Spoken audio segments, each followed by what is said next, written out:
There is nothing more powerful than a young person seeing somebody from their cultural background who has done great things, and they can start dreaming about doing the same. So our programs are focused around those two gaps. We close them, and we then leave it to the young people to choose their pathways to success. And I end that bit of the story by sharing one small story. There was a 14-year-old boy who came to our careers conference in Bloomsbury, and he was overheard saying to his mother, "I thought professors were as rare as unicorns. And today I met 4 of them, and all 4 are from our community." And we thought that was all it was. And then he said, "I think I'd like to be a professor." Now for me, that's the proof that what we're doing is worth doing and it's working.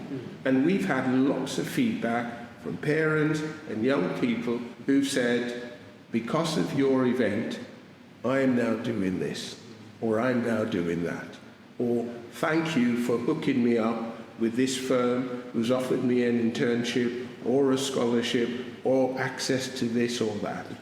That's why we do it. For me, family is first, family is second, and family is third. All the other things matter, but if the family wasn't there, if that whole sense of moving together as a unit wasn't there, for me, most of the other things wouldn't matter, because at the end of the day, it's about being able to not only do for self, but do for family. So yes, absolutely, that's very important to me. And actually, it fits nicely with the saying I've been promoting now for almost 2 years. And that saying is, seek knowledge, because knowledge is power.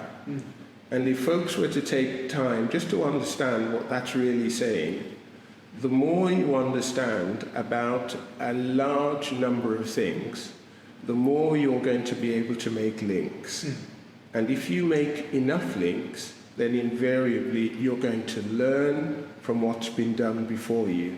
And I don't just mean what you and folks in your community have done, but what humanity have done. And not just in your country, not just in your backyard, but across the whole world.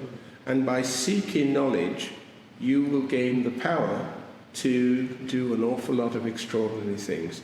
If you're allergic to knowledge, don't be surprised if not very much happens for you in life.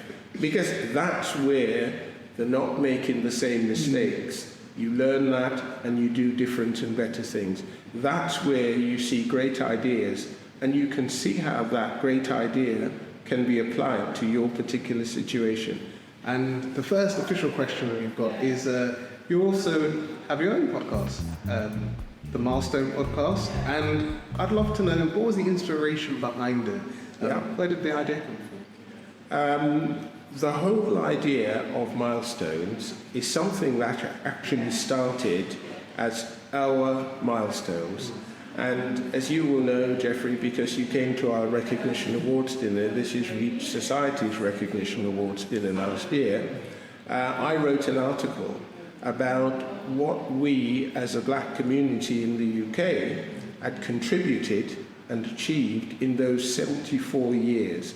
This year, of course, is the 75th year of the black community, but I was already thinking the milestone year last year. And so it struck me that if I were to just give hits in 10-year segments of what we'd done as a community, it would make for not only interesting reading, but also a solid reminder of what we'd done, given our very humble beginnings in 1948. So that was the inspiration behind our milestones. And so for anyone who's interested in public speaking, what advice would you give to them if they want to sort of gain that courage or be more comfortable sort of speaking in front of the camera, or speaking in front of an audience even? What would you say to them? I actually think the best advice I can share around public speaking is just to tell the story of my journey into public speaking. As a young person, I think very confident, but when it came to public speaking, it was like the pit.